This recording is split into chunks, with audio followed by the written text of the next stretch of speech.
In this video, we're going to go over some different types of advanced propulsion aerospace craft that have been developed and produced by the U.S. government and secret military programs. I hope to explain a portion of UFO sightings and better help people identify flying objects and know if they are seeing something they should be recording or not.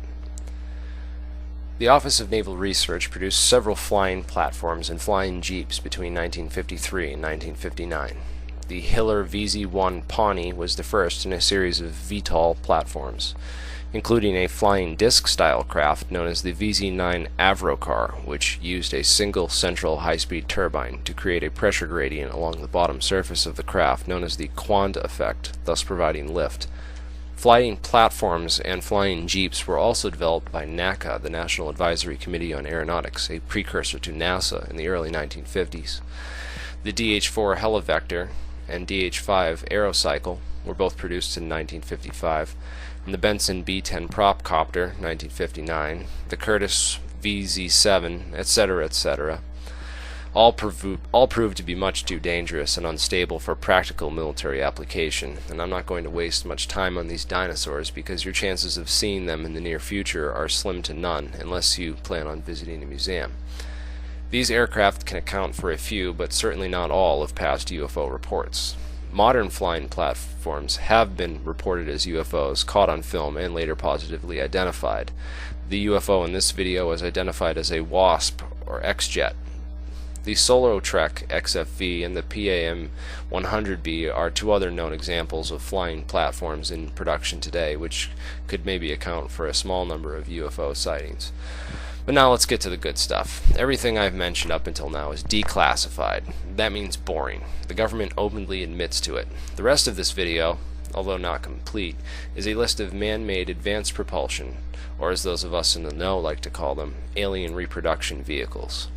I'm going to go over a few known examples of these, and how to differentiate between them and actual alien vehicles, those produced and flown by extraterrestrial entities. The first on our list is the TR-3B Flying Triangle, which is the craft we see in the first ever episode of X-Files. This craft was the first ever prototype ARV to use the superfluid anti-gravity centrifuge engine. It looks like they built the engine first and then came up with the aircraft design to build around it to make it fly. If you notice, the fluid is rotated inside of a small semi-spherical container located at the center of the craft. Since the TR-3B uses an accelerator with a small radius, it only succeeds in eliminating 85% of the total weight of the craft. Thus, the rest of the lift is provided by 3 thrusters at each corner of the triangle, similar to the PV-704s used in the Avrocar propulsion drive, only these run on liquid oxyhydrogen. These serve to stabilize and control the flight of the craft, as well as a portion of the lift. Stabilization and direction is a key design problem with craft that utilize a superferrofluid anti-gravity engine. Note the 3 stabilizer units mounted on the underside of these other craft. These are most likely some sort of specialized gyroscopes, but they also could be some sort of wave amplifiers, as Bob Lazar suggests. Either way, their function is more or less the same: stabilization and direction. You can tell by the fact that there are 3 of them. It appears that they also double as tripod landing gear. Brad Sorensen produced this drawing of an ARV, or alien reproduction vehicle.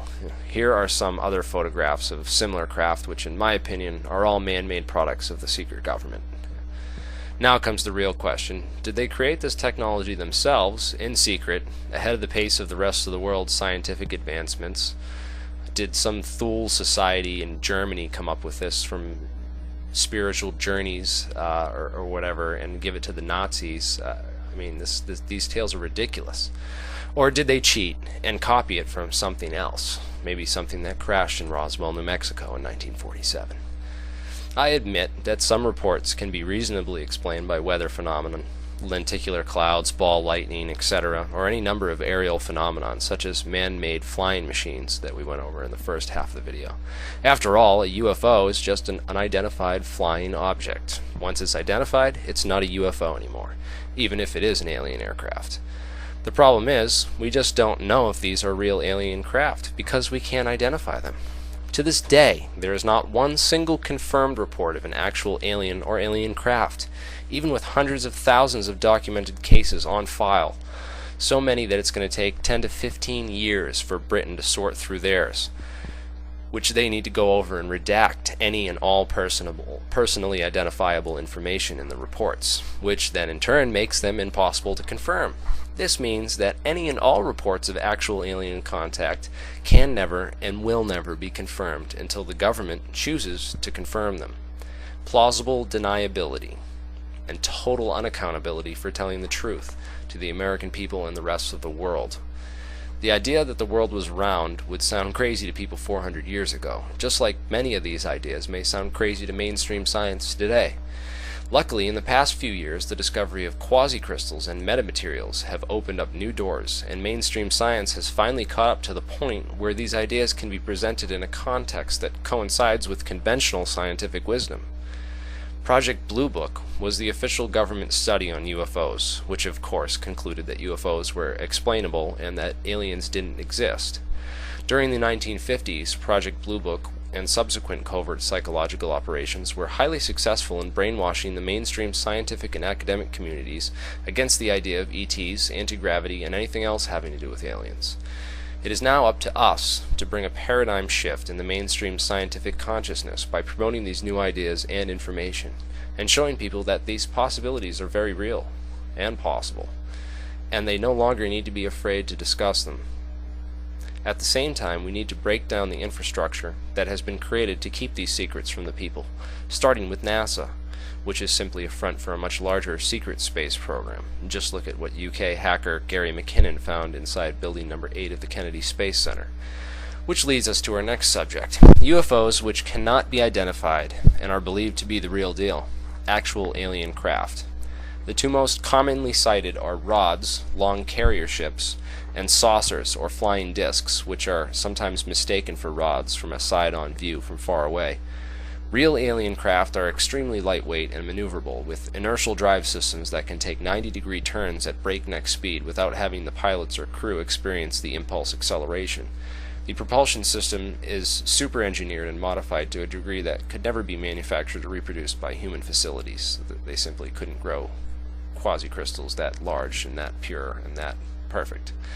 The drive systems literally create their own inertial reference frame by rotating so quickly that the massive frame dragging or frame skipping effect occurs from relativity in the immediate space-time continuum around the craft.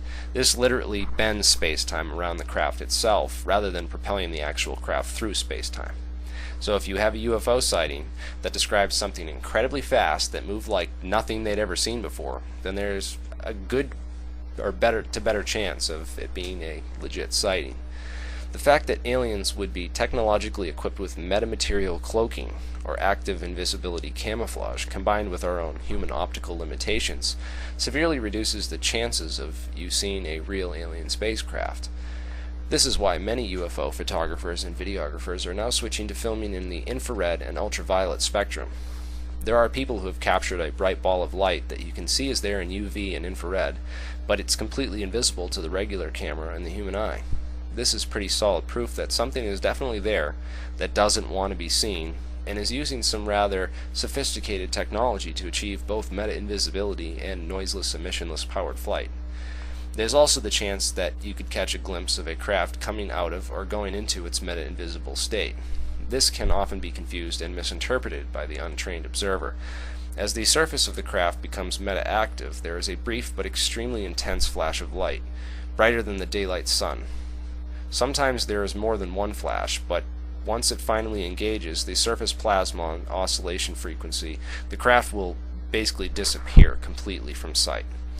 Now think about this. You're watching this thing go flying by, suddenly it flashes and then disappears. One could just as easily conclude from this observation that, oh, the craft flashed a really bright light and then warped to hyperspeed and took off faster than I could see. I've even heard people try to claim that the flash of light is like a luminous sonic boom as the craft jumped to light speed. This is a seemingly logical explanation, even though it is wrong. I'm going to leave it at that for now. I hope that you found this video informative and helpful, at least. A lot of times in this field we start out looking for answers, but only seem to find more questions. So, thanks for watching. Don't forget to rate 5 stars and subscribe to my channel. Keep watching the skies, the truth's out there. More is coming soon.